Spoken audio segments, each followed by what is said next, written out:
Ici Bondy, ici Bondy. Ici Bondy, ici Bondy. B.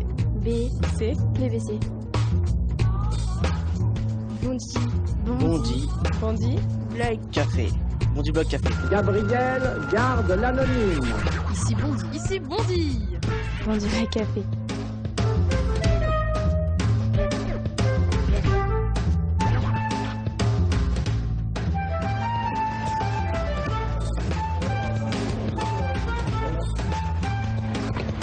Bondy Blog Café, le rendez-vous qui permet aux politiques de s'aventurer loin de leur zone de confort. Aujourd'hui, nous vous proposons les meilleurs moments de la saison 3. Au Bondy Blog, on questionne, on interpelle, on bouscule parfois la langue de bois ou les éléments de langage. C'est une émission ton nouveau et original, entièrement conçue et préparée par les jeunes. Avant de leur faire face, l'invité politique part au contact des citoyens ordinaires, serre des mains et découvre un studio pas tout à fait comme les autres.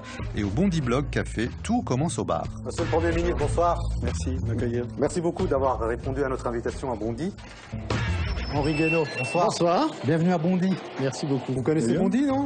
J'habite à Gagny, moi. Bon, c'est pas très loin d'ici. Je suis très heureux. Écoutez, on va vous offrir un verre et puis après, on abordera tous les sujets donc, de cette émission. Vous pouvez vous mettre là. Très bien. Très bien. Comment ça va? Ça va. Un pain à hirondelle pour commencer. Et un café pour moi, après s'il on vous fera plaît. plus. Bonsoir Thaïlande. Moi, je voudrais un café, s'il te plaît. Et vous, monsieur le Premier ministre, qu'est-ce que vous buvez? Un petit galopin. Je vous laisse parce que vous avez une sacrée mixture. Il faut mettre du poivre, du sel. C'est un peu comme le jus de tomate, c'est un peu comme la politique en fait. C'est un mélange des fois de conviction, mais aussi de compromis, d'intelligence et parfois aussi de démagogie. Enfin, on a le sentiment comme que la politique, c'est une sacrée mixture. La politique, c'est la vie. J'ai été engagée dans des mouvements lycéens, puis un mouvement de lutte contre le sida, ACT UP, pendant très longtemps. J'ai été très active dans les mouvements sur la précarité, pour la défense des sans-papiers. Donc j'ai construit comme ça mon engagement. Merci, Nadège. Et en fait, je suis venue très tardivement à l'engagement dans un parti politique. Tranquille. Allez, au Bondy Blog. Donc vous êtes un Gattaz, votre père s'appelait Yvon, vous êtes Pierre. Je pense que ça a quand même dû être un peu compliqué à l'adolescence, en tant que jeune adulte, de porter un nom comme ça. Oui et non. Oui et non. C'est-à-dire que Ça plombe ou ça pousse? c'est un peu les deux. J'ai pas de problème par rapport à ça. Alors c'est vrai que quand on est adolescent, on est souvent traité du fils du patron, etc. Mais c'est pas grave. Il y Il y a a une fêlure, non? Qu'est-ce qui fait qu'à un moment donné, on devient... on rentre dans la lutte? Psychanalyse, Non, là non. Non, je ne sais pas, je ne m'interroge pas Ouais. parce que je ne suis pas tournée vers moi-même. Contrairement à ces gens qui font un nombrilisme extrêmement odieux. Non, j'ai toujours rêvé de peser sur l'histoire, mais après ça n'a jamais pris une forme très... C'est un peu prétentieux, ça, non, quand même, peser sur l'histoire. Peut-être. Non. C'est comme le Parti Socialiste, en fait, c'est dont il a eu ses heures de gloire. Absolument. Et aujourd'hui, eh ben oui, mais voilà, justement, le Football Club de Nantes était descendu Ouais. en Ligue 2. Il vient de remonter. Et vous avez vu qu'il se porte pas si mal que ça. D'accord. Et je vais vous dire quelque chose. Ça vaut ce que ça vaut, la comparaison footballistique. Oui. Mais il faut revenir toujours à ses fondamentaux. Et comme le Football Club de Nantes les avait un peu oubliés, il est descendu. Comme il est revenu à ses fondamentaux, ça va mieux. Cette France, là, comment se porte-t-elle en ce moment, même si vous n'êtes pas, vous... La France, elle se porte Toubib. très mal. La France, elle est malade. Et on voit bien comment aujourd'hui se développe, comment les gens se parlent mal et comment le racisme ordinaire est devenu une habitude. Il faudrait chercher à savoir d'abord d'où ça vient et comment on en est arrivé là. Être président de l'UMP, c'est aussi être chef d'orchestre. Oui. Et tout le monde ne joue pas la même note. C'est compliqué pour un chef d'orchestre. En même temps, c'est pas très grave parce que il peut se trouver que la musique puisse être aussi l'occasion à chacun de faire des moments de solo qui sont jolis. Chaque instrument est beau. Ouais. Le problème Fillon, est, par exemple, il et joue le quel instrument problème, c'est de savoir à quel moment on le joue. Non, mais Fillon, il joue quel instrument, par exemple, au sein de l'UMP? Oh, il est silencieux. C'est pas celui qui joue le plus fort, comme vous le savez. Alors, qui joue de la grosse caisse? Guénaud. Guénaud. Henri Guénaud. Vous avez écrit dernièrement un livre sur Camus. Vous projetez un peu, non, quand même? Je ne me projette pas, mais je m'identifie à beaucoup d'aspects de sa vie. Oui. Vous êtes un Méditerranéen, donc. C'est pour ça que de temps en temps, on vous voit partir en vrille dans les médias. On a quand même, quand on fait quelques recherches... Non, quand on fait quelques recherches, on ne trouve que 2 épisodes dans toute ma vie médiatique, qui est déjà longue, où je me suis un peu énervé. Il y a tellement de cadavres en réalité autour de vous au sein de l'UMP. Est-ce qu'on peut considérer que dans les mois qui viennent, dans les années qui viennent, une femme comme vous peut être à la tête de l'UMP? Oui, moi je crois que l'avenir appartient certainement aux femmes. Mais ce sera très dur parce que c'est très très violent la politique. Et je voudrais rectifier quelque chose qui a été dit. Mais les femmes sont violentes aussi en politique. On ne peut pas dire que les femmes soient de gentilles petites filles. On est obligé de se faire une vraie carapace. Il faudrait peut-être que ces personnes qui me font ces procès se décident à faire de temps en temps un mois avec une semaine sans polémique anti-Taubira. Peut-être ça les reposerait, puis ça leur permettrait peut-être de réfléchir Est-ce que ça vous fatigue? à des sujets Est-ce qu'à un moment importants. donné, vous avez eu envie, par exemple, de jeter l'éponge parce que vous vous êtes rendu compte depuis 18 mois qu'on vous met autour de polémiques qui n'ont rien à voir avec votre périmètre, qui est donc de celui de ministre de la Justice? Je ne leur ferai jamais ce cadeau-là. Jamais. Jamais. Jean-Marc Ayrault, avant de rencontrer les 3 jeunes blogueurs qui ont fabriqué cette émission, je vous propose d'abord de regarder la conférence de rédaction qui est en gros le sommaire de cette émission pour que vous mettiez en gros dans l'ambiance de ce que vous allez vivre pendant 3 quarts d'heure. Alors j'appuie ici.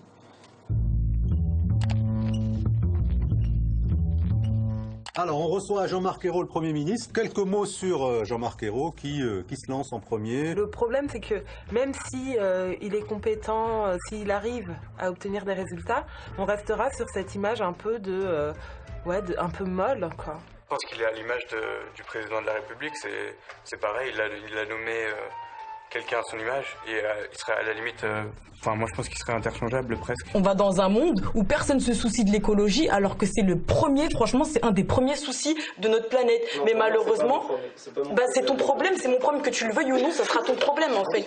Que tu choisis pas que c'est ton problème l'écologie. J'imagine que certains d'entre vous le connaissent davantage en tant que conseiller politique de Nicolas Sarkozy. Pour lui, Sarkozy, c'est vraiment une histoire d'amour politique, c'est une rencontre qui l'a marqué, qui l'a bouleversé. Au fond, Henri Guénaud, c'est Nadine Morano en masculin. Dans son rapport avec Sarkozy, dans son côté très exalté, très mystique, même quand tu le vois dans les plateaux. On reçoit Jean-Christophe Lagarde, député maire de Drancy et secrétaire général de l'UDI. Quelques mots sur ce député maire que nous connaissons puisqu'il est à quelques kilomètres d'ici, donc à Drancy.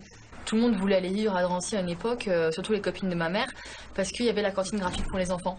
D'ailleurs, durant les révoltes de 2005, il s'était positionné différemment du reste de la droite. Ça lui avait valu les foudres de l'UMP. Qu'il soit opportuniste ou pas, je pense qu'il est dans une mauvaise position là, pour viser la présidentielle.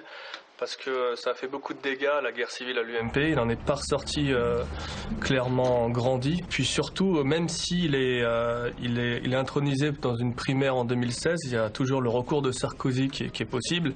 Et lui, de la primaire, il veut surtout pas en entendre parler, quoi. J'aimerais comprendre en fait comment on peut accepter énormément d'aides de l'État, comment on peut accepter des aides à l'installation, des exonérations de charges, des crédits compétitivité, etc., etc. Et à côté de ça, dire qu'on est libéral et que l'État n'a pas à intervenir pour tout ce qui est licenciement, pour tout ce qui est fermeture d'usines, etc. Le problème avec Emmanuel Cos, c'est qu'on sent que c'est un peu maman Duflot qui l'a tenu par la main et qui l'a fait venir là où elle est.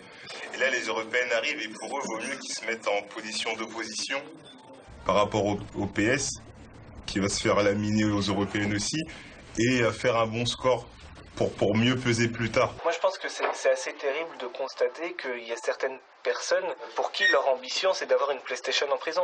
Le système actuel de la prison, il est encore plus violent que le monde actuel. Pour moi, la grande faille de la justice, c'est la réinsertion. On emprisonne des gens pour des délits, mineurs ou majeurs, délinquants sexuels ou délinquants parce qu'il a volé une pomme, mais après, on les réinsère pas. Est-ce que vous avez des choses à dire sur Valérie Pécresse? Elle a plein de points communs avec nous. Elle est née en banlieue, à Neuilly. Son père travaille à Bolloré Télécom et elle lutte contre l'échec scolaire avec une fondation qu'elle a mis en place. Donc voilà, peut-être qu'elle se sentira bienvenue en banlieue pour discuter avec nous. Réaction, Jean-Marc Ayrault. Non, mais c'est juste.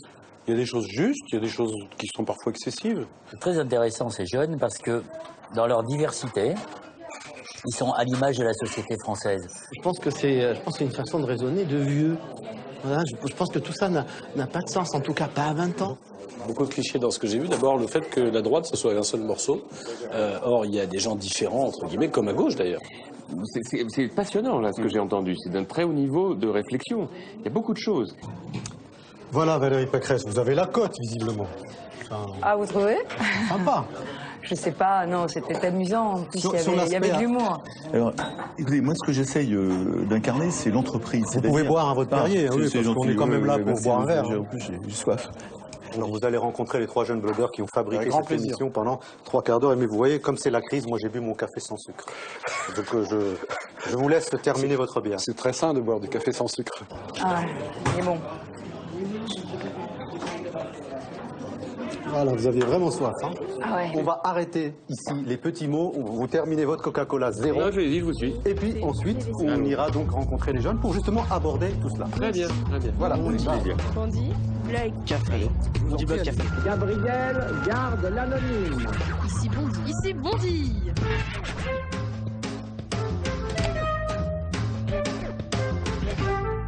Vous parliez tout à l'heure de digues. Est-ce que vous n'avez pas le sentiment que sur certaines thématiques, votre gouvernement a rompu les digues? Non. Non. Mon gouvernement est un gouvernement qui est profondément attaché aux valeurs de la République et qui ne transigera jamais avec ça. Parce que c'est le socle de notre vivre ensemble. Et vous voyez bien que montent les peurs contre les uns, les peurs contre les autres, contre le voisin. Et nous ne sommes pas les seuls en Europe confrontés à ça. Mais il y a certains de vos ministres qui alimentent ça malgré tout. Non. Vous êtes sûr? Non. Manuel Valls n'a jamais rompu les digues? Non, je ne pense pas qu'il faille aller là, sur ce terrain-là. Je pense que c'est une erreur, ça ne correspond pas du tout à la réalité de la politique du gouvernement.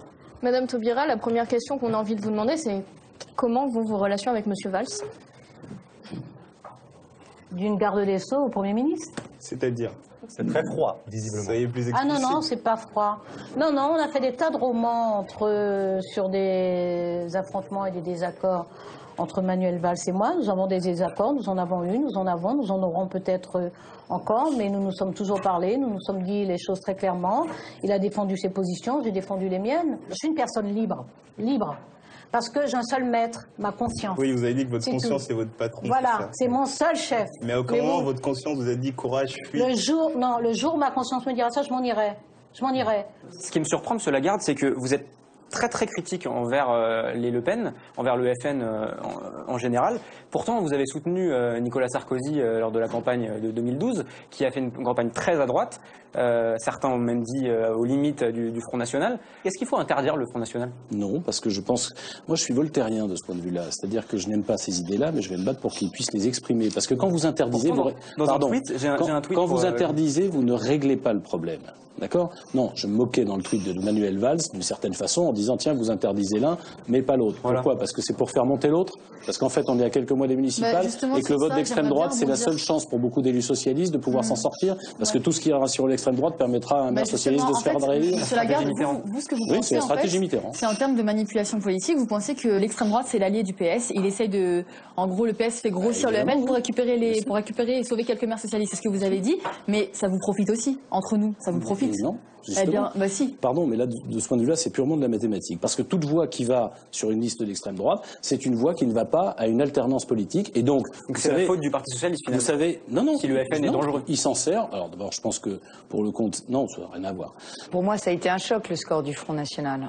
Mais en même temps, je ne peux pas m'empêcher de me dire, parce que je suis une incorrigible optimiste, sinon je pense que je ferais un autre métier, que le Front... il prospère sur nos défaillances. Il prospère quand on est mauvais. Alors effectivement, on n'a pas été bon. On n'a pas été bon pour plein de raisons. On n'a pas été bon parce que, en fait, cette élection européenne, on s'y est pas vraiment engagé. On n'avait pas un vrai projet qui nous rassemblait tous. On a été divisés. On n'a pas forcément mis les meilleurs candidats partout. Et puis ensuite, il y a eu l'affaire Big Malion, cerise sur le gâteau, alors là, la totale. Mais je pense pas, moi, que le FN... C'est pas une cerise, hein, l'affaire Big Malion, c'est une bombe atomique. Hein. Ouais, enfin, bombe atomique en plus, quoi. Mais oui. Ce que je veux dire, c'est que je crois que les Français, maintenant, ils votent à chaque élection en fonction du candidat et en fonction de ce qu'il Est-ce qu'ils ont propose. raison de voter Front National quand on voit l'état de l'UMP? Non, on n'a jamais raison de voter Front National. Moi, je considère que je ne crois pas à la stratégie de banalisation du Front National. Pour moi, le Front National, c'est pas nos valeurs. Est-ce que Valérie Pécresse, vous regrettez certains propos de Nicolas Sarkozy pendant la campagne de 2012? Il faut parler aux électeurs du Front National. Si on leur parle pas, Mais leur parler comme Nicolas Sarkozy leur a parlé? Non, mais il y a certainement eu des dérapages que moi j'aurais pas, des paroles que moi j'aurais pas prononcées. J'en sais rien, je me souviens plus parce que moi quand j'aime pas quelque chose, j'oublie. Moi quand je n'aime pas quelque chose, j'oublie. Au fond, est-ce que c'est pas la gauche qui s'est embourgeoisée et qui finalement s'est déconnectée du poumon populaire de ces quartiers? Il n'y a pas que ça, parce que vous avez, ça peut être ça. Regardez aussi l'électorat centriste et y compris l'électorat que l'on appelle parfois communautaire. Moi, j'aime pas ce terme-là, mais d'une classe sociale qui est arrivée de l'immigration, qui s'est aussi embourgeoisée. Donc, mais ça va beaucoup plus loin que la sanction. Il y a même de la haine aujourd'hui vis-à-vis du Parti socialiste dans certains quartiers. Oui, et du parti. Et là, on parlait de Bobigny et du Parti communiste. D'ailleurs, François Hollande n'est pas étranger à tout ça, parce qu'on a beaucoup voté pour François Hollande ici en Seine-Saint-Denis. On a beaucoup refusé de voter à cause de François Hollande cette fois-ci, mais bien sûr, comme Sarkozy en 2008 avait eu aussi un effet sur ces élections. Monsieur Mamère, est-ce que vous n'avez pas l'impression que François Hollande a tué les Verts comme François Mitterrand a tué les communistes nationalement en 1980? C'est pas les mêmes enjeux. Mais le Parti communiste faisait 25% à l'époque où François Mitterrand... Mais les Verts avaient le vent en poupe à l'époque où vous avez passé un accord avec le PS. En 2009, par exemple. En 2009, nous avons fait un score à peu près équivalent à celui du Parti socialiste aux élections européennes. 17% à peu près, c'est ça. Voilà. On a ensuite initié le Grenelle de l'environnement parce que justement, c'était... Si j'étais mauvaise langue, je vous dirais que les écologistes n'ont pas besoin de François Hollande pour tuer l'écologie. Au moins la gauche avait les 35 heures, avait les emplois jeunes. Enfin, il y avait un certain nombre de choses, on peut contester. Mais la droite aujourd'hui, quelle est son logiciel? Moi, je vais vous dire, c'est l'idée qu'on redonne confiance dans cette société. Mais c'est simple de dire ça, Jean-François Copé. Oui, c'est de dire aux gens, on croit en vous. Chaque Français est important. Ça peut paraître blabla tout de suite. Enfin, excusez-moi, mais c'est pas très blabla. Hein. Parce que si ne pas être blabla, c'est avoir la bonne idée de gauche qui va vous dire, allez, on vous rajoute des subventions, on vous rajoute des aides, on vous rajoute des trucs. De dire tout va bien, ayez confiance en vous, c'est quelque chose. Parlons de la droite, Jean-François Copé. Laissons la gauche de côté, parlons de la droite. Alors, acceptez de rentrer une seconde dans mon idée, au lieu de la casser tout de suite. Non mais c'est très français ça. Très français. Vous avez une idée nouvelle, boum, on vous la frappe d'abord, après on discute. Pas du tout. Bon, on discute. Attendez, laissez-moi juste finir cette idée. J'ai même pas pu la finir. Qu'est-ce que c'est l'idée de dire on fait confiance aux gens? Ça veut dire qu'on vous dégage la voie. Vous promettez 1 million d'emplois, mais vous revenez sur votre promesse en disant ce n'est pas une promesse, c'est un objectif. Finalement, elles sont les contraintes. Alors, d'abord, moi je voudrais revenir. On politise tout en France. Il faut être à gauche ou à droite. Moi je suis contre. L'entreprise, elle est au-dessus. Ou en dessous, mais elle est au-dessus. Elle est ni à gauche ni à droite. Mais vous, par exemple, politiquement, non, parce qu'on ne peut pas dire ça, Pierre Gattaz. À un moment donné, il faut bien situer. Mais non, attendez. Donc vous êtes au modem, alors. Moi, je dis que l'entreprise, je ne veux pas rentrer dans un débat politique. Et on politise tout, on le voit tout, c'est affreux. L'entreprise, même en Chine, en Inde, en Corée du Sud, au Canada, machin, elle est ni à gauche ni à droite. Tony Blair, il a fait une politique de gauche en faisant une politique pro. Non, mais la France est une république divisée en plusieurs secteurs. C'est le problème du pays. Vous êtes touché exactement le problème du pays.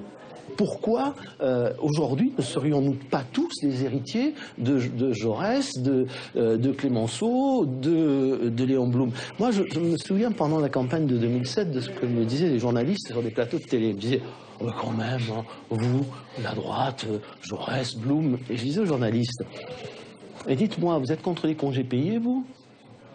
Non. Non, manifestement, c'est une phrase que vous dites souvent. Oui, mais je la répète parce que c'est la seule façon de se sortir de cette... C'est vraiment un refrain qui tourne en boucle chez vous. Bah oui, parce que moi, je suis pour les congés payés, voyez-vous. Vous aussi. C'est une question rhétorique, tout le monde est pour les congés payés. Ben, je sais pas, non, à l'époque, il y avait un tas de gens qui n'étaient pas. Mais par exemple, Jean Jaurès, il était pour d'autres choses que les congés payés. C'est mon histoire. Jean Jaurès, il était pour imposer le capital, il était pour imposer la succession, et c'est pas des choses que Nicolas Sarkozy a mis en place pendant son quinquennat. La droite, si on veut. La droite, ouais, pas seulement Nicolas Sarkozy, mais c'était des choses qui portaient très fort. Ne confondons pas les époques. Monsieur Guénaud, moi, je voudrais justement parler d'histoire. Je voudrais vous parler de votre enfance, en fait. Mais juste une seconde là-dessus, parce que sinon, on va... Je vais vous lire un passage que j'ai trouvé vraiment très émouvant. Juste une seconde. Vous disiez... Attendez, juste une seconde avant.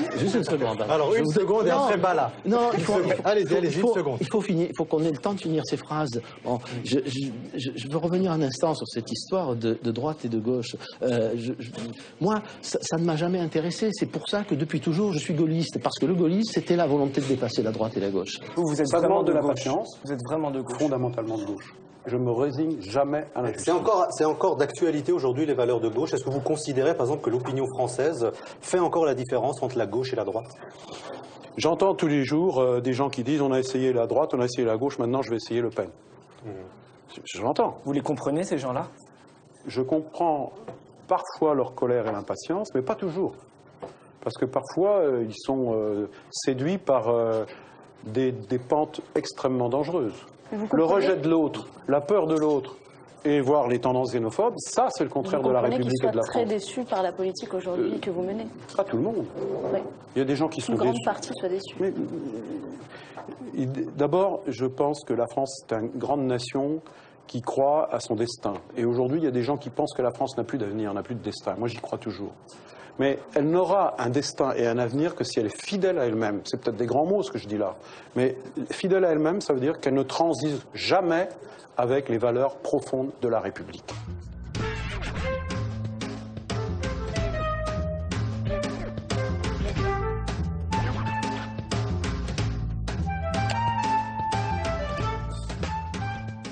François Hollande, il en a fait beaucoup voir, il a beaucoup fait rêver la jeunesse française, et notamment la jeunesse des quartiers populaires. Aujourd'hui, elle en voit de toutes les couleurs. Ça vous pose pas un problème? On revient de très loin, hein. C'est vrai. Et puis on est dans une ambiance qui n'est pas... mais si je vous dis ça, c'est parce qu'il n'y a pas tellement une amélioration, en fait. Mais même symbolique, parfois. Et le symbole en politique est important. Vous êtes conscient de ça? Oui, mais je pense qu'il faut bien voir, encore une fois, ce que nous en sommes en train d'entreprendre. Écoutez, la bataille pour l'éducation, ça concerne bien la jeunesse. On a une situation de dégradation de notre système scolaire qui est assez profonde. Et là, on est en train de repartir de l'avant. Mais vous voyez bien les résistances. Elles viennent d'où, les résistances? Elles viennent des conservateurs qui ne veulent jamais rien changer, rien réformer. Elles viennent de la droite, elles viennent des libéraux qui trouvent que la dépense publique est trop élevée. Notamment, on nous dit, vous créez 60 000 postes dans l'éducation nationale. À quoi ça sert? Moi, j'y crois à l'école de la République. Oui, mais c'est simple de dire c'est la droite, c'est la droite. Non, je ne dis pas ça. Je dis que ce que nous faisons est nécessaire. Moi, je voulais attirer votre attention sur une autre mesure qui n'est pas liée à la crise, donc c'est plutôt sur l'éducation et l'enseignement supérieur. Et Nicolas Sarkozy, pendant 5 ans, il a vraiment mis des mesures en place pour l'élitisme républicain. Il y croyait vraiment, j'imagine, comme vous. Mais moi j'ai étudié à Sciences Po et j'ai vu des statistiques qui m'ont choqué. C'est qu'à Sciences Po, il y a 12 fois moins d'enfants ouvriers qu'à l'université publique. Et il y a 6 fois moins d'enfants d'employés qu'à l'université publique. Et est-ce que vous pensez qu'avec des mesures comme les internats d'excellence, vous n'entretenez pas ce mythe de l'élitisme républicain qui, on l'a vu, ne fonctionne pas et ne permet pas à tous les enfants de la République d'intégrer des... D'abord, je crois que tous les enfants de la République ne sont pas destinés à faire Polytechnique, à faire Sciences Po.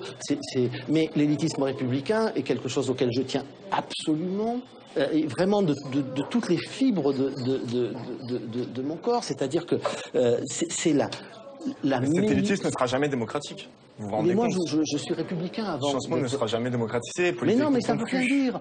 Le problème, c'est l'élitisme est la seule façon, l'excellence, la recherche de l'excellence, l'école de l'excellence est la seule façon de donner une chance à tous les enfants. Voilà, parce que le jour où l'école ne cherche plus l'excellence, les enfants qui ont des familles qui peuvent les aider s'en vont ailleurs. Et ça devient l'école des pauvres, ça devient l'école de la médiocrité. Mais moi, ma façon de résoudre la question sociale, c'est par l'éducation.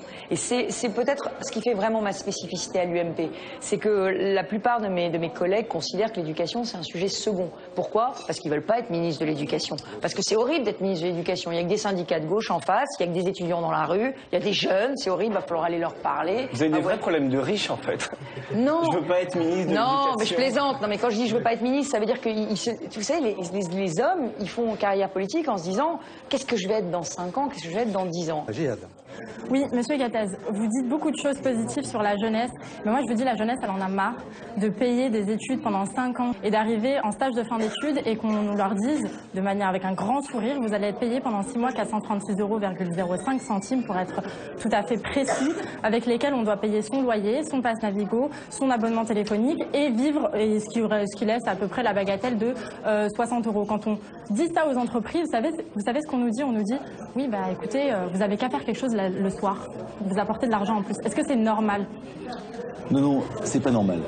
C'est pas normal et je suis d'accord avec vous que ce sont des aberrations qu'il faut absolument corriger en France. Et pourtant dans le pacte de responsabilité, oui, l'État s'est engagé et vous avez demandé à ce que cette indemnité de stage, elle ne soit pas augmentée. Elle va rester au minimum. Alors, sur le statut des stagiaires, si vous voulez, ce qu'on dit, c'est qu'il faut corriger les abus. Il faut absolument corriger les abus et les utilisations de stagiaires. Et payer 436,05 un stagiaire, c'est pas un abus? Alors attendez, c'est pas une rémunération. Vous savez que le problème du statut des stagiaires, c'est que vous êtes dans votre formation. Donc vous n'êtes pas encore dans le monde du travail. Aujourd'hui, si on est étudiant, si on n'a pas de garant qui gagne 5 fois le salaire, comment on fait? Je vais vous dire, malheureusement, dans notre pays, c'est pas le seul problème. Notre problème, c'est qu'on cumule les choses. Il nous manque de logements, il nous manque notamment de logements là où les zones sont très habitées. Et en plus, quand on est jeune, quand on est précaire, quand on est femme seule avec enfant, quand en tout cas on n'a pas 2 feuilles de salaire plus un CDI, on a en plus un accès freiné. Mais notre grande difficulté, c'est que ça fait 30 ans qu'on est dans cette situation, que notre population la continue à croître et que depuis le début des années 80, on a chaque année engrainé ça. Et notre difficulté aujourd'hui, c'est que la marche est d'autant plus haute. Pourquoi on doit faire 500 000 logements aujourd'hui? C'est parce qu'on les a pas fait. On n'en a pas fait 300 000 il y a 10 ans. Est-ce qu'aujourd'hui, l'ascenseur social ne fonctionne plus? Moi, effectivement, je suis de milieu modeste, ce que j'assume pleinement et que je n'oublie jamais. Ça me donne des devoirs. J'ai reçu de ma maman, par son comportement, mais aussi par son éducation, un capital de générosité phénoménal. C'est-à-dire ne jamais se plaindre, ne jamais se retourner sur soi. C'est toujours les mamans qui transmettent ça, c'est bizarre. Oui, en général. Les papas n'ont qu'à faire des efforts. Mais aujourd'hui, l'ascenseur social est la seule possibilité pour les jeunes défavorisés de rentrer dans la société, d'atteindre des niveaux plus élevés. Mais je suis persuadée de ça, sauf que il fonctionne plutôt mal. Si vous êtes jugé au mérite, à vos efforts, à vos talents, et que vous avez le droit d'accéder à ce que vous méritez, il n'y a pas de problème. C'est vraiment l'ascenseur social. On se rend bien compte depuis plusieurs années que ça fonctionne mal. Et pourquoi? Et la gauche, par exemple, est-ce que la gauche a une responsabilité là, par exemple? Bien entendu, parce que... Est-ce qu'il n'y a pas eu des renoncements de la part du Parti socialiste sur ces questions-là, qui ont été des questions très importantes au début des années 80? Sans aucun doute, sans aucun doute. Moi, j'aimerais rebondir sur ce que vous avez dit il y a quelques minutes sur les jeunes de banlieue et l'Europe. En fait, le truc, c'est qu'ils sont très déçus de l'Europe. À la rigueur, limite, ça leur importe peu. Pourquoi? Parce que déjà, rien qu'en France, et on l'a dit tout à l'heure, la Seine-Saint-Denis, c'est comme si, en fait, vous voyez, vous l'avez dit, ça n'intéresse pas. Alors, pour le peu qui est 28 Seine-Saint-Denis en Europe, on est plongé, nous. En gros, la Seine-Saint-Denis, c'est un pays qui voudrait adhérer à l'Europe. Excusez-moi, mais moi je suis habitant de la Seine-Saint-Denis, je suis citoyen de l'Union européenne et citoyen français. Je ne regarde pas tout à travers la Seine-Saint-Denis. C'est pas l'Union européenne qui va régler les problèmes de la Seine-Saint-Denis. Pardon. Comment on se sent européen en Seine-Saint-Denis? Parce que on est vous êtes européen, comment vous avez fait pour vous sentir européen? Ce n'est pas l'Union, parce que j'ai réfléchi à ce qui pouvait, de mon point de vue, être une perspective qui ne nous oblige pas à subir le reste du monde. Ce n'est pas l'Union européenne qui va régler les problèmes de la Seine-Saint-Denis. S'il n'y a pas assez de logements, c'est pas une politique européenne, c'est une politique française. La crise de l'éducation, c'est pas une politique européenne, c'est une politique française. C'est nous qui nous gourrons. Aujourd'hui, quand on s'appelle Julien Dubois, on envoie 19 CV et on obtient un entretien. Quand on s'appelle Mourad Zaleg, on envoie 277 CV et on obtient un entretien. Au-delà de tout ce que vous proposez, des emplois d'avenir et des autres perfusions, comment on fait pour vraiment changer les mentalités? Pour des étudiants, des jeunes qui sont hyper diplômés, hein. On n'est pas là dans le traitement social. J'en suis tout à fait conscient. Et ça, c'est un combat qu'il faut absolument mener et réussir. Il faut mobiliser aussi les entreprises.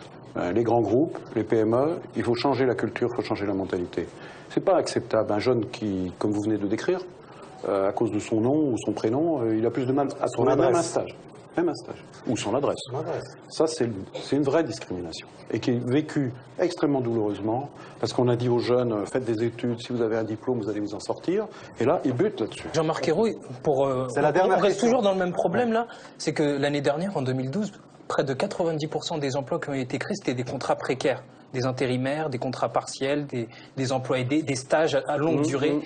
Et ce qui se passe, c'est que de plus en plus d'emplois sont créés, mais ce ne sont pas des CDI. Voilà, on a besoin de CDI pour avoir un logement, pour manger normalement. Mais il y a eu récemment, il y a quelques mois de négociations entre patronat et syndicats qui aboutit à un accord sur la sécurisation des parcours professionnels. Oui, mais pourquoi vous ne tapez pas le poing sur la table pour imposer plus les emplois, pour que le CDI redevienne une norme? Parce que ça ne l'est plus en fait. C'est ce qui a été fait dans cet accord et qui a été transcrit dans la loi. Quelle solution? Je vais vous dire, c'est très simple. C'est de dire aux entrepreneurs de France et de dire aux salariés, les deux, maintenant, à vous de jouer, on vous donne la liberté de faire. Pourquoi on l'a pas fait, ça, et ça, entre 2007 ce et 2012 discours-là, on l'a déjà depuis 30 ans. Mais on a le discours, mais on n'a pas les actes. Avec Raymond Barre, avec Jacques Chirac, écoutez, avec là où je vous donne Sarkozy, là où je vous aussi. donne raison, c'est que non, nous on a eu ce discours, mais malheureusement on n'a pas toujours fait autant qu'on aurait dû. Mais sur les 35 heures, par exemple, vous auriez pu, vous aviez 10 ans vous avez 2 quinquennats. Oui. Et ça n'a pas été fait. Pourquoi? Donc parce qu'on n'y croit pas, peut-être. Non. Et parce qu'à un moment, François Fillon, il avait dit qu'il avait reconnu que les 35 heures avaient créé des emplois. Non. Si, il l'avait reconnu. Dans un moment d'égarement. Écoutez, dans un moment d'égarement. Comment peut-on imaginer, excusez-moi, mais comment vous pouvez imaginer, encore aujourd'hui, qu'en empêchant les gens de travailler plus, ça crée de l'emploi? C'est absurde.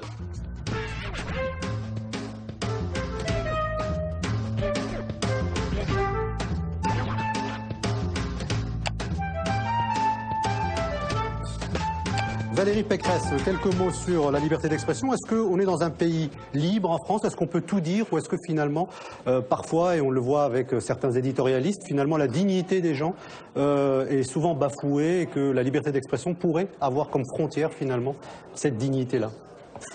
Oh, il faut être pour la liberté d'expression et pour le droit à la caricature et de manière quand même vraiment très très large. Je pense pour moi la frontière c'est l'injure. Objectivement l'injure c'est bas, c'est nul.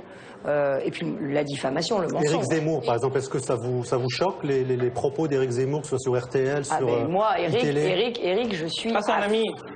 Ah non, non, vous avez vu plus misogyne qu'Éric Zemmour?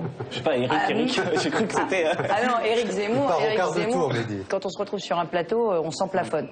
La dernière fois, je crois que je lui ai dit qu'il ferait mieux d'aller s'occuper un peu de ses enfants plus souvent parce que... Non mais c'était très dur. Non mais parce qu'il est très très très virulent contre les femmes. Il considère que... Contre les minorités, contre les... Oui. Pas contre vous. On est tous, il y a pas mal de victimes. Il y a pas mal de. Roms, enfin voilà, contre toutes non, mais il y a pas mal de victimes. Il est très fort avec tous les gens faibles de la société française en réalité. Il est très faible avec les gens forts. Justement, vous parlez de Taubira bashing et on peut prendre le cas de Ramayad qui recevait des lettres de mort, Cécile Kyenge en Italie qui recevait aussi des menaces de mort. Enfin, est-ce que c'est compliqué d'être une femme noire en politique en Occident? Ce qui est indiscutable, c'est qu'il y a des personnes qui n'arrivent pas à accepter l'idée que les personnes qui me ressemblent, qui ressemblent à Ramayad, qui ressemblent à d'autres, et notamment en plus qui ont le mauvais goût d'être des femmes, que ces personnes-là assument des responsabilités. C'est un problème essentiellement dans une partie des élites et dans une partie de la classe politique. Quand ça s'exprime comme ça, oui, il faut le dire. Mais ce qui compte, c'est combien de personnes reçoivent ça en pleine figure tous les jours et ne sont pas armés pour faire face. Moi, je suis armée pour faire face. Et c'est pour ça que je n'ai pas le droit de capituler. C'est pour ça que je n'ai pas le droit de baisser les bras, parce que je suis en capacité. Justement, parce que le gouvernement, on a vu que ça a été quand même, ils ont mis du temps à réagir. Vous sentez pas, vous avez pas l'impression d'être un fusible? J'ai beaucoup entendu dire, fusible de quoi? J'ai pas sauté moi. J'ai beaucoup entendu dire. Vous auriez pu, franchement, vous auriez pu avec tout ce que vous avez pris en pleine figure depuis 18 mois. Vous incarnez la justice et vous refusez qu'on porte plainte quand on vous attaque. Vous envoyez une image dans les bus, dans les trains, à ceux qui souffrent des mêmes maladies que vous tous les jours. Non, vous ne pouvez pas me faire ce procès-là. Alors, c'est pas un procès, je m'interroge. J'ai une dernière question à vous poser, Monsieur Hérault. J'ai l'impression que quand même ce gouvernement recule pas mal. Sur quoi? Je vais vous le dire, laissez-moi terminer. Sur le droit de vote des étrangers. Voilà, donc c'était ma question. J'ai l'impression que ce gouvernement recule pas mal. Le droit de vote des étrangers, vous êtes pour ou contre, c'est quand? Bah écoutez, quand les conditions le permettront. Non, mais je vais vous répondre précisément. Vous avez la majorité au Sénat, vous avez la majorité à l'Assemblée. Qu'est-ce qu'il vous faut d'autre? Vous savez très bien, puisque vous êtes suffisamment bien informé pour que cette réforme puisse avoir lieu, qu'il ne faut pas simplement avoir la majorité au Sénat et à l'Assemblée nationale, il faut les 3/5 des deux chambres réunies. Nous ne les avons pas. Nous ne les avons pas. Non, nous ne les avons pas. Il faut avoir des voix du centre et de la droite qui s'y refusent. Et moi, j'ai pas envie de tromper les gens. Aujourd'hui, il n'y a pas de majorité des 3/5. Moi, je ne me bats pas que pour ça. Je me bats pour le droit à l'égalité.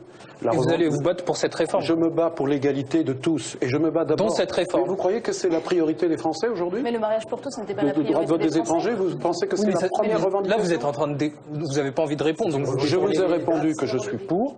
J'ai constaté, après avoir fait cette consultation des différentes formations politiques du Parlement, Assemblée, Sénat, droite, gauche, centre, qu'il n'y avait pas de majorité des 3/5. Voilà, c'est tout. J'y peux rien, je ne vais pas vous dire le contraire. Quand vous étiez au gouvernement Ayrault, par exemple, on vous attendait sur tout ce qui est sociétal, par exemple au contrôle au faciès ou le droit de vote des étrangers. On n'a pas entendu Cécile Duflot. Non, elle l'a dit dans les médias, mais elle n'a pas. On n'a pas senti de. Elle a même porté. Ah non, je suis pas d'accord parce que sur le droit de vote des étrangers, en plus, nous on a fait campagne en 2011 avec d'autres associations sur cette campagne-là très fortement.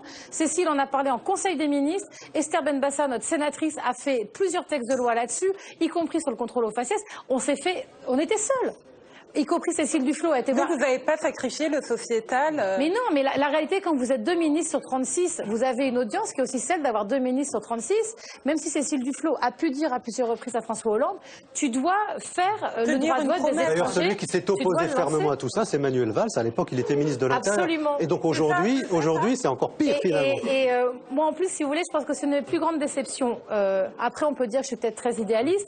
Moi, je pense que sur cette histoire de droit de vote des étrangers, même si on n'avait pas la majorité au Congrès pour le faire, il me semble que le courage de l'action politique et des parlementaires, c'était de lancer, y compris de constater qu'on n'est pas la majorité, mais ça aurait mis tout le monde face à ses responsabilités. Je pense à tous les élus de droite ou de gauche qui, en fait, ne veulent pas trop décider quoi faire. Tout à l'heure, ce que vous avez dit, c'était intéressant. Vous avez dit tout le monde s'en fout. Mais ce qui s'est passé en 2005, c'est que tout le monde s'en foutait de la banlieue, et la banlieue, elle a explosé. Et le Bondi Blog est né. Et ça continue. Et oui, mais on peut pas s'en foutre de la banlieue. Vous voyez ce que je veux dire? Non, mais c'est ce que vous avez dit tout à l'heure. Vous avez dit, et tout le monde s'en fout. Mais dans ce cas-là. L'image de la France souffre énormément de par les difficultés générées dans les banlieues. Elle souffre. Mais la Seine-Saint-Denis, c'est un département jeune. On peut pas s'en foutre, monsieur Lagarde. C'est pas moi qui m'en fous. Non, ils s'en foutent pas. Oui, mais non, mais je veux bien vous croire. Mais tout à l'heure, vous avez dit quelque chose qui était important quand même. Je vous dis que quand vous voulez parler de ça sur un grand média national, etc., c'est pas intéressant. Voilà ce qui vous est répondu. C'est pas le sujet qui excite du moment. Voilà. Jamais. C'est jamais le moment. Il faut mettre des bonnets rouges alors. Sauf quand ça pète. Sauf quand ça pète. Et à ce moment-là, vous vous retrouvez avec les deux excès. Ouais. L'excès de celui qui pète les plombs et l'excès de celui qui veut absolument lui taper sur la tête. Personne ne se posant la question du pourquoi au départ ça explose. Vous reprenez par exemple des idées que Jean-Marie Le Pen ou que Bruno Gollnisch revendiquaient depuis déjà 30 ans. Comme par exemple la réforme du droit du sol, la réforme de l'espace Schengen au Conseil national de l'UMP. Attendez, excusez-moi, j'ai posé une question. Mais quelle est votre position là-dessus? Je vous la donne. Vous me la donnez là. Attendez, je suis profondément attaché au droit du sol, mais je pose une question. Quand on est issu de parents illégaux, pas légaux, illégaux, en France, est-ce qu'on a le droit à l'automaticité? C'est pas la même chose que d'être issu de parents immigrés légaux.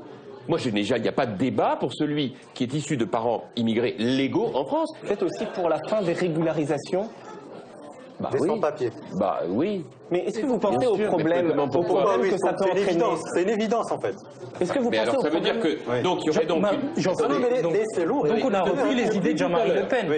Mais pas du tout. Mais arrêtez avec les idées de Jean-Marie Le Pen. Ça n'a rien à voir avec les idées de Jean-Marie Le Pen. C'est mes idées. Vous citez Aimé Césaire qui a dit « Laissez entrer les peuples noirs sur la grande scène de l'histoire ». Mais la seule différence, c'est que vous avez décontextualisé la citation. Et lui, il décrivait une situation, il parlait des peuples noirs. Donc, c'était déjà plus englobant. C'était tous les peuples noirs de la Terre. Il s'adressait aux puissances coloniales. Il s'adressait à la France, qui était soumise face aux aspirations de liberté des peuples d'Afrique. Les laisser entrer dans l'histoire, c'était avoir leur indépendance. Donc, quand vous vous dites que l'homme africain n'est pas assez rentré dans l'histoire, et que vous vous référez à Césaire, en fait, vous décontextualisez, vous pouvez au moins l'admettre. Non. Alors, premièrement, il l'a dit dans le discours sur le colonialisme. Donc, ça portait bien sur la question coloniale. C'était l'idée qu'il fallait que ce qu'il appelait les peuples noirs. Et si on avait employé le mot noir, on aurait été encore plus stigmatisé. J'ai employé homme africain pour ne pas avoir à employer le mot noir, ni les mots qu'employaient Césaire ou Senghor. La phrase qu'on a souvent citée, c'est juste une réponse ou un bilan. Plusieurs décennies après, on a donné l'indépendance aux peuples africains. Bon, ils l'ont prise, ça dépend des endroits. Beaucoup l'ont gagné, quand même. Oui, enfin, s'agissant de l'Afrique française, par exemple, le Cameroun, ça a été dans le sang, quand même. Alors, par exemple, l'Afrique française. Il y a quelques décennies plus tard, est-ce que les peuples noirs sont rentrés sur la grande scène de l'histoire? Est-ce qu'ils ont pris en main leur destin et est-ce qu'ils l'ont écrit leur propre histoire? Mais non, ils ont été exploités, ils ont été... oui, c'est peut-être que l'Occident n'est jamais parti en réalité. Mais on a l'impression que certains politiques s'en fichent complètement que Mme Taubira se fasse traiter de singe. Je pense même que certains sont contents de l'entendre. Je trouve ça incroyable. Et même pourquoi les médias cautionnent ça? Est-ce qu'on n'a pas perdu en fait contre la lutte Vous qui avez été journaliste. Vous adressez à un ancien journaliste et j'ai été interrogé depuis quelques semaines, souvent sur ce sujet du racisme, en disant qu'il y avait une responsabilité majeure des 5 années de sarkozysme on pourrait dresser l'inventaire à l'après-vert de tout ce qui a été dit, à commencer par le ministère de l'identité nationale, ou le discours de Grenoble, ou le discours de Dakar sur l'homme noir qui n'est pas entré dans l'histoire, ou les blagues graveleuses de M. Hortefeux, ou les civilisations, ou le pain au chocolat de M. Copé, enfin bon, on peut en citer comme ça, ou les mêmes valeurs que le Front National, etc. Mais la presse a joué un rôle néfaste. Pas simplement les médias, pas simplement les télés, mais les magazines. Oui, les hebdos qui nous font des couvertures en permanence sur l'islam, et qui entretiennent cet esprit empoisonné, cet esprit délétère.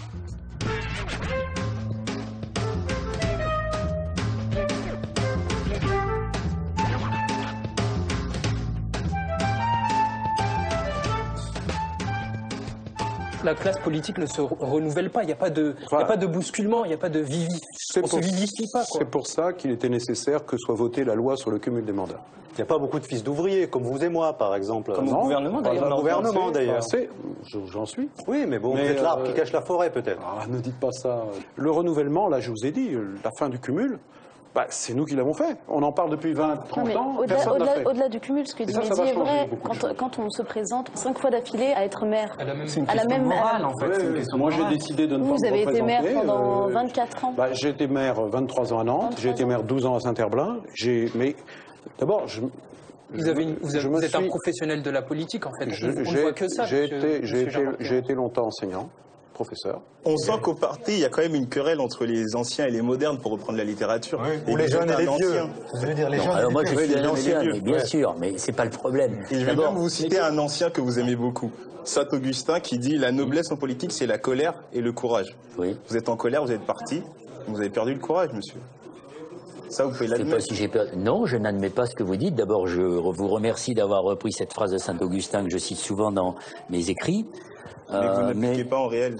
Et pourquoi je manque de courage? Est-ce que je manque de courage quand j'arrache un pied d'OGM? Est-ce que je manque de courage quand je m'arrive de mots? Vous êtes quand même, à l'unanimité, représenté comme une personne vraiment de conviction, une personne vers laquelle on peut se projeter, une personne qui fait ce qu'elle dit. Et vous quittez le navire au lieu de le changer de l'intérieur. C'est ça qu'on vous reproche. C'est ça qu'on ne comprend pas. Au moment où il faut changer les choses de l'intérieur. Vous ne laissez pas tomber vos mandats. Finalement, vous gardez vos mandats. Je ne vois pas pourquoi je C'est un semi-renoncement, en fait. Ça n'a rien à voir. Je maintiens et je poursuis dans cette idée selon laquelle je ne dois pas mes mandats à mon parti, je les dois d'abord aux électeurs. On m'a posé la question, est-ce que vous trouvez que vous êtes bien payé, que vous avez les moyens de travailler? J'ai dit, non, je trouve que je ne suis pas bien payé. J'ai même pas demandé à être augmenté. J'ai dit simplement, non, je ne suis pas bien payé. Mais on va y revenir. Des répercussions que ça peut avoir chez certaines personnes qui vous regardent. Non, je pense que il faut regarder les hommes politiques autrement. On juge un homme politique sur la manière dont il regarde la misère sociale, dont il regarde l'injustice, et ce qu'il est prêt à faire pour corriger l'une et l'autre. Croyez-vous qu'en diminuant... Mais dire je suis pas assez bien payé, ça corrige rien en fait. Non, mais diminuer par 2 le salaire des parlementaires ne réduira pas le chômage ni la misère. Je ne gagne pas bien ma vie par rapport à ce que ma famille était habituée à avoir, par rapport au prix de l'immobilier à Paris, par rapport aux sacrifices que je suis obligé de faire. Je les ai faits pour moi et je les ai faits pour ma famille aussi. Henri, je ne me compare pas au sort d'un mineur, d'un chômeur, etc. Bien que moi je suis un des rares hommes politiques qui était chômeur dans sa vie. Moi, j'ai un tuyau pour vous, si vous le permettez, Henri Guénaud. Si vous voulez payer moins cher l'immobilier, venez vous installer à Bondy. Vous verrez que ça coûtera beaucoup moins cher qu'à Paris. Est-ce que vous contestez la conférence que vous avez donnée en juillet 2013 au Congo 1 000 € par minute, vous êtes resté 30 minutes, ça fait 30 000 €. Est-ce que vous contestez ça? Je ne suis pas resté 20 minutes, je suis resté 2 jours. Non, Conférence de 30 minutes, invité par Euro-RSCG, ça vous dit quelque chose? Mais bien sûr, pourquoi vous me le dites avec un ton comme ça, on se croirait, c'est pas un projecteur, ça va, détendez-vous, ça va bien se passer. Mais Jean-François Copé, est-ce que c'est pas finalement cet amour de l'argent qui peut-être plombe votre popularité aujourd'hui dans la société française? Attendez, là on se trompe. Non, attendez, il n'y a pas d'amour ou pas d'amour. Je gagne ma vie, je suis père de famille, il est normal que comme n'importe quelle personne... C'est l'image de vous. C'est pas seulement une image, c'est aussi des propos que vous avez tenus en disant que vous ne teniez pas à être parmi les minables qui gagneraient moins de 5 000 € par mois. Oui, vous avez raison. Cette phrase m'a été attribuée de manière absolument scandaleuse. Je n'ai évidemment jamais prononcé une phrase. Mais comment vous n'avez jamais attaqué les journalistes qui avaient sorti ces propos? C'est contesté, mais s'il faut qu'à chaque fois que quelqu'un dit une abomination sur tel ou tel d'entre nous, on les attaque en justice, ben, attendez, c'est un plein temps. Alors, Jean-François Copé, effectivement, moi j'avais oublié ça. Je me souviens de cette histoire, mais ce livre d'ailleurs, il y avait plein de choses qui étaient fausses pour plein d'autres hommes politiques. Vous avez des journalistes qui font commerce aussi de tout cela. L'exil fiscal dans les paradis fiscaux représente entre 50 et 80 milliards d'euros. C'est des études qui ont été faites. Il y a, la fraude fiscale en France représente pratiquement 3 milliards d'euros tous les citoyens et le travail non déclaré par les entreprises représente quasiment 260 millions en 2012. Donc on ne peut pas dire qu'il y a une espèce de vertu du côté des entreprises. Mais si vous voulez, encore une fois, est-ce qu'on veut créer de l'emploi ou pas? C'est la seule question qui m'intéresse. Moi, en matière de création d'emploi, est-ce que votre pins, c'est pas une fusée qui promet la Lune sans pouvoir nous y emmener? Vous me laissez répondre juste. Bien sûr. Vous avez posé plein de questions, c'est pas passionnant. C'est un peu notre boulot. J'ai pas le temps de vous répondre. Le PIN, c'est pas une contrainte, c'est pas un engagement, c'est un objectif. C'est quoi ce 1 million d'emplois nets? C'est de passer le chômage dans 5 ans de 11% à 9%. Est-ce qu'il y a des gens en France qui sont contre baisser le chômage de 11% à 9%? Non, mais ce que vous dites, donc, attendez. Sauf que les 1 million d'emplois, peut-être qu'ils n'arriveront jamais. Peut-être que vous allez arriver au bout de 5 ans et vous allez dire, oh, bah, la conjoncture fait qu'on n'a pas pu créer d'emplois. Donc c'est de la fumée, en fait, tout ça. C'est pas du tout de la fumée, c'est un engagement. Mais par contre, pour que ça, on soit capable de le faire, il faut de l'argent. Est-ce que François Hollande a du courage politique? Je pense qu'actuellement, il en manque. Très sincèrement, et y compris son allocution présidentielle de lundi dernier, ça aurait dû être « il y a une déroute électorale, nous n'avons pas été entendus et j'en prends acte et je vous donne des signes très, très clairs sur les questions d'emploi, Arrêtez de parler simplement aux entreprises et au monde économique quand vous avez des chiffres du chômage qui vous demandent constamment, que les parents se demandent si leur gamin, ça vaut encore coup qu'ils fassent une formation et où est-ce que va se créer l'emploi de demain. Et on ne peut pas simplement leur dire vous allez payer, payer, payer. C'est pas possible de dire ça. C'est vrai que à chaque fois que je rencontre un Français, il peut s'appeler Badrou, mais il peut s'appeler Monsieur Dupont, Monsieur Durand, il peut habiter la Corrèze ou il peut habiter la Seine-Saint-Denis, il me dit mais Madame Pécresse, qu'est-ce que vous feriez à la place de François Hollande? Alors je leur dis, bah on ferait ça, on ferait ça, on ferait ça. Mais Madame Pécresse, pourquoi vous l'avez pas fait avant? Mais ça veut dire que vous n'avez pas fait. Qu'est-ce qu'il faut que vous allez faire après? Donc c'est les mêmes questions. Vous dites, on savait ce qu'il fallait faire, mais on ne l'a pas fait. Bah oui. Mais pourquoi vous ne l'avez pas fait? Vous aviez tout un mandat pour le faire et vous avez... 10 ans en l'occurrence, à l'UMP, c'est là de 2009. Mais parce qu'il y a des choses qu'on n'ose pas dire. Et je vais rebondir sur la question de Badrou, à laquelle je n'ai pas complètement répondu. La lutte contre les inégalités, il faut dire la vérité. Ça passe pas par plus d'assistance et plus d'aide. Ça passe par des réformes qui vont permettre au pays de mieux fonctionner.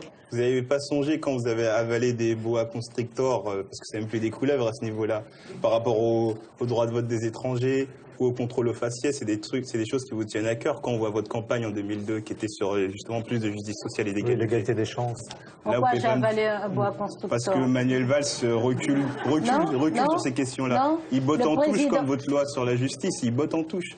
Finalement, on a un peu le sentiment que vous vous trahissez politiquement. Qu'est-ce que vous faites encore dans ce gouvernement? C'est très violent ce que vous dites là. Ben, on a le sentiment que vous représentez une France gauche. J'ai trahi quoi? Moi, je ne dois rien à personne et je ne suis pas dans ce gouvernement, ni pour mon prestige personnel, ni dans un plan de carrière, ni avec une ambition personnelle. D'accord? Vous devez rien à personne, mais les Français en attendent de vous. Eh bien, c'est bien pour ça que je tiens. Alors, je trouve extrêmement violent de m'envoyer à la figure que j'ai trahi sans me préciser ce que j'ai trahi. Ah non, sans me préciser ce que j'ai trahi. D'accord? Je peux aussi vous retourner les choses. Vous faites quoi dans ce pays pour participer au rapport de force? On vous entend quoi et comment? Quand on discute, on est en face de vous, justement. Ben oui, non, mais c'est pas... Si vous voulez nous donner votre place au ministère, pas de souci. Si j'estime que c'est compliqué de gérer c'est un choix responsable, vous auriez dû le savoir. Si j'estime que c'est un choix, ben justement, alors je me bats. Alors si vous permettez, Christiane Taubira. Moi, c'est par respect pour vous que je relève des choses. Sinon, on fait une conversation qui n'a plus aucun sens et puis il n'y a pas de problème. Non, mais elle a du sens, vous verrez, tout ce débat. Il m'interroge sur les moyens, je commence sur les politiques publiques, il m'interrompt. Après, vous allez me dire, j'ai pas développé les politiques publiques. Hein? Bon. Vous êtes témoin, là, hein? Bon. Merci beaucoup. Alors, avant de vous quitter, Monsieur le Premier ministre, il y a une tradition dans cette émission, c'est la petite dédicace que vous devez faire. Et j'imagine que c'est la première. Ben voilà, c'est la première puisque c'est le premier numéro où vous allez avoir l'honneur de dédicacer un petit mot juste à côté de quelqu'un qui était là il y a un mois, le Premier ministre. Jean-Marc Ayrault, en plus, je suis très honoré. Donc voilà, c'est un gros chèque. En fait, vous allez signer où vous voulez, choisissez l'endroit qui vous... Comme je ne suis plus dans un parti et que je ne suis presque rien, je vais écrire en tout petit sous le Premier ministre. On vous demande encore un petit effort, c'est une petite dédicace. D'ailleurs, avant de dédicacer, vous pouvez voir qui était là auparavant. C'est une histoire comme ça pour voir un peu les archives de ce Bondy Blog Café. Vous mettez ce que vous voulez. Vous pouvez la mettre à côté de Jean-Marc Ayrault, vous pouvez la mettre à côté de Henri Guénaud. En tous les cas, la position géographique de votre dédicace ne sera pas interprétée comme une position politique. Oui, parce que là, sinon, je suis à l'extrême gauche. Continuez. C'est pas mon truc. Jean-François Copé, vous lisez, s'il vous plaît, à haute voix, votre dédicace. Pour toute l'équipe du Bondy Blog, des questions denses pour répondre à des problèmes majeurs au service de la France de demain. Donc, la seule chose qu'on vous demande, Madame la Ministre... Apparemment, il ne vous plaît pas. Voilà, donc... Ah oui, ça... Alors, je ne sais pas si je vais écrire sur le même panneau. Voilà, donc c'est... Voilà, donc en fait, vous êtes rebuté par la dédicace. Ah, bah voilà. Vous avez une toute neuve. On la montre devant la caméra, vous voyez. Voilà, Pierre Gattaz, vous venez de terminer votre dédicace. Je vous invite à la lire à haute voix, s'il vous plaît. Alors, j'ai écrit tout simplement bravo à toute l'équipe du Bondy Blog, aux jeunes, aux quartiers, qui constituent un vrai facteur de compétitivité et surtout une vraie richesse de la France. Merci à toute l'équipe du Bondy Blog pour cette discussion intense et leur analyse politique d'une grande pertinence. Merci beaucoup Emmanuel Cos d'être venu à Bondy. Le Bondy Blog, une rencontre avec une jeunesse dont le premier défi est d'assumer sa jeunesse, c'est-à-dire son regard neuf sur le monde. Merci de votre invitation et surtout de montrer que dans notre département, il n'y a pas que des problèmes, il y a aussi beaucoup de talents et d'atouts. Je n'ai pas écrit parce que c'était trop long, mais merci de m'avoir ramené dans un quartier que j'ai fréquenté il y a une trentaine d'années quand j'étais au lycée. Moi, j'ai le temps de remercier évidemment... Bon, en tout cas, merci de m'avoir épargné la promiscuité. Alors, je rappelle la promiscuité avec Jean-François Copé, avec NKM... Non, il n'y a que ça. Non, il n'y a que ça. C'est vraiment Jean-François Copé. Ouais. Très bien. J'ai mis merci au Bondy Blog pour son invitation et surtout bravo pour le professionnalisme, la qualité et l'impertinence de ces journalistes. Amitié, Valérie Pécresse. Ça n'a rien d'extravagant, mais ça correspond bien au débat que nous avons eu pendant un petit peu plus d'une heure. Et ça consiste à dire on ne perd que les combats que l'on ne mène pas. Et je dis une vraie parole de liberté qu'il faut à tout prix conserver. Merci beaucoup Jean-Marc Ayrault d'être venu à Bondy. À ces excellents professionnels, j'ai mis des guillemets à professionnels, du Bondy Blog, exigeant, impertinent. Impertinent, c'est pas insolent, hein, c'est impertinent, hein, et qui constitue la promesse de notre avenir. Merci à vous. Merci beaucoup, Christiane Taubira. Merci à vous. Merci aussi à Zadig Productions. On se retrouve le mois prochain sur LCP et France O.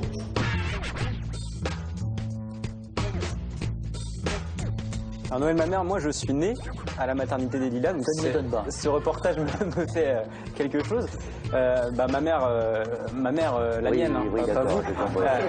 Ma mère, il fait le coup depuis que je suis tout petit. Franchement, Nicolas Sarkozy sera le candidat UMP en 2017. Il en a évidemment très envie, il y a beaucoup de gens qui le souhaitent. Mais donc vous aurez fait le boulot pendant 5 ans, il revient et hop, il passe à la caisse.